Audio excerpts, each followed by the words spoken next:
there's not enough good things you could say about him. He's a great guy. He's come alongside me both personally and professionally, and has helped out. And the thing that I think of Paul, I take away is that he really cares about the people that he knows, and he helps out. He gets to know what they're going through and what they're trying to achieve. And he really strives to get win-win scenarios for him and those people that he's helping move forward. So can also say he's a great dad, great husband, great business person, and over the last few years it's been a privilege to work alongside him, and I fully endorse what he's trying to do to help the people of Wisconsin here move forward, and whatever I can do to help him with, I'm happy to do that. So I'd like to also introduce Jeremy to say a few things. Thank you, Tony. Thanks, Tony. Hello, everyone. My name is Jeremy John Grant Tyler. Was not born in Wisconsin, but I was adopted into Wisconsin, and was born and raised in River Falls, Wisconsin.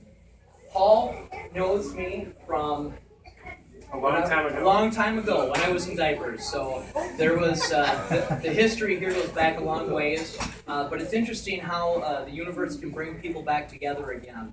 Right as I was starting this business, first and foremost, I'm the founder and president of Exceptional. We are a brand development and marketing agency out of Hudson, Wisconsin. And as I was starting the business, as fate would have it, Paul and I met in the most unique way. If you ever have time, ask him about it. I'm sure he'd love to tell you. But we reconnected, and I shared with him that what I was doing. And from that day on, we reconnected, and I must say, he had a very renowned impact on not only my business and its success and where it's at today, but my personal development and learning as a business owner and as an entrepreneur.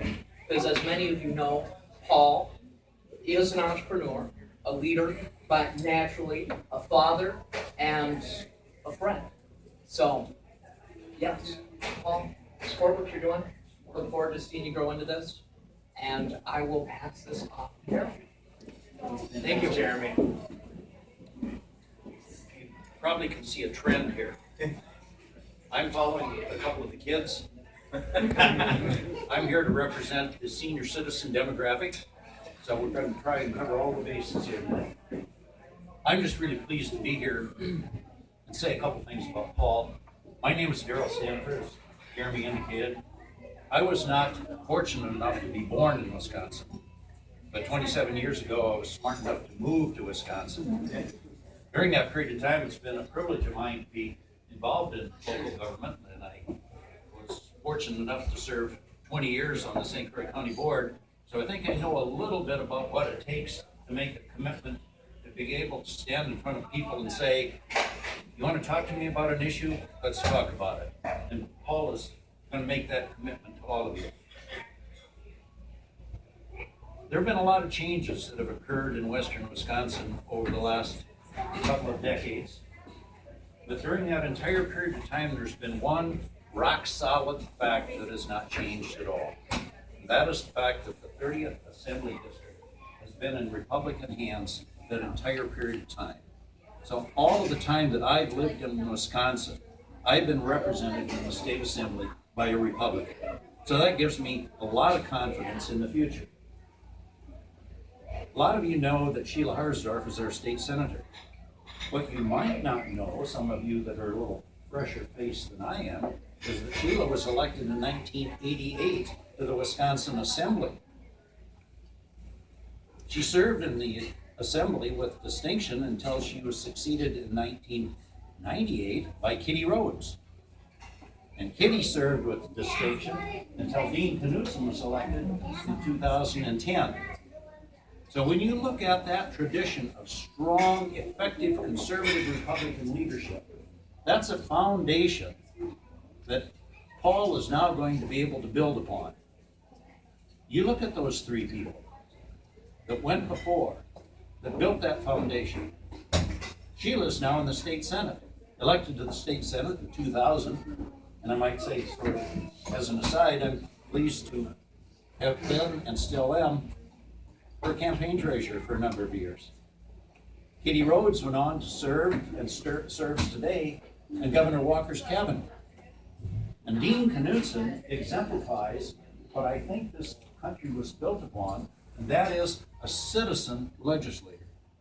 Dean served 3 terms with distinction and is still holding that office and will until the end of the next election. But after 3 distinguished terms in which he had major impact, was a major part of some of the governmental reforms that have saved Wisconsin taxpayers in the last 5 years over $5 billion. $5 billion. Dean said, it's time for somebody else. I'm not here forever. It's time for somebody else. And so tonight we've gathered together to welcome into the race that somebody else. I have great confidence that Paul will be able to step into that environment and build on that foundation that is left before and built by Sheila and Kitty and Dean. Ladies and gentlemen, it's just a real significant privilege of mine to be able to introduce to you my friend and a gentleman that I believe will continue to build upon that strong tradition of Republican leadership in the 30th Assembly District, Paul Berning.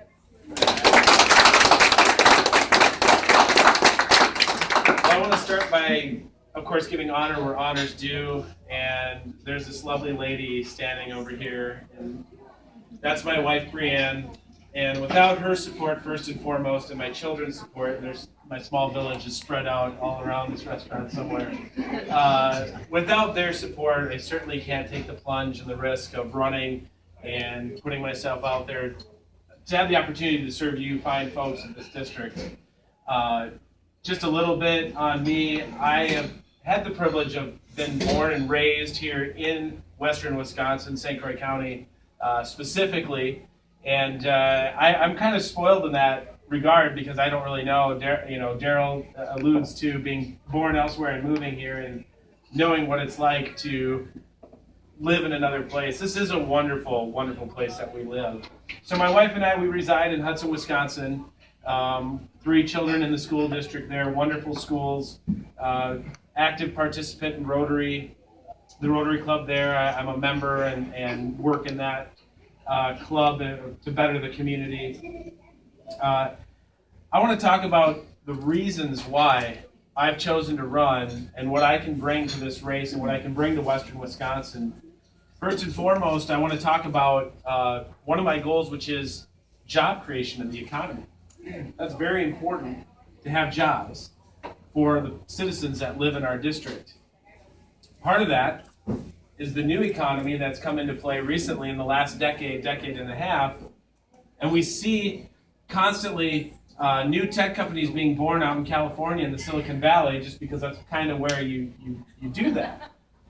But now they're starting to relocate. They're starting to move from Silicon Valley to places like Austin, Texas.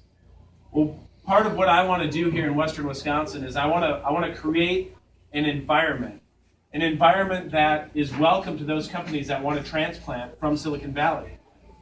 An environment where a startup company like a Jeremy Tyler can start a company in Hudson, Wisconsin and know that he's got an environment that's going to be good for him, that's going to be great for his employees, and it's going to benefit the state as a whole and our region by being able to employ people and serve the community with a product or service.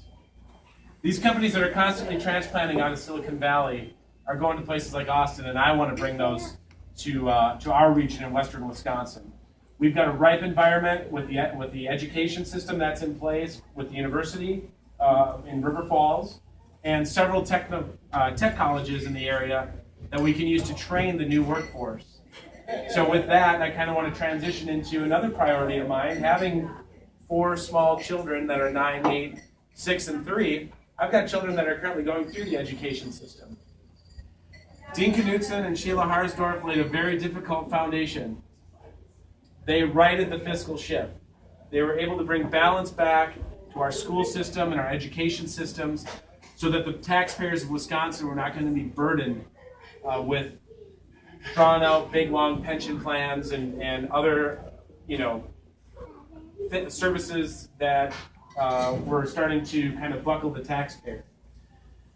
They righted the ship, and now we have an opportunity to embrace. An opportunity to embrace a new era in education. We have the new economy that's coming in and being used, and now we have an opportunity to formulate and devise a new education system, a new way of delivering education to our young people.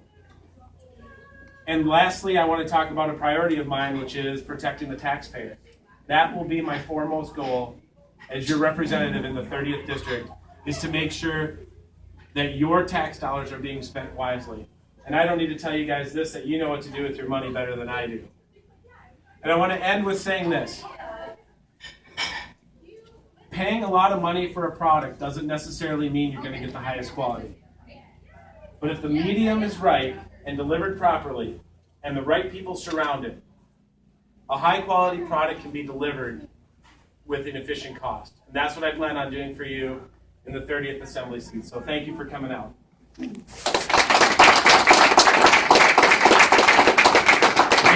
you haven't had a chance, there's going to be some red shirts.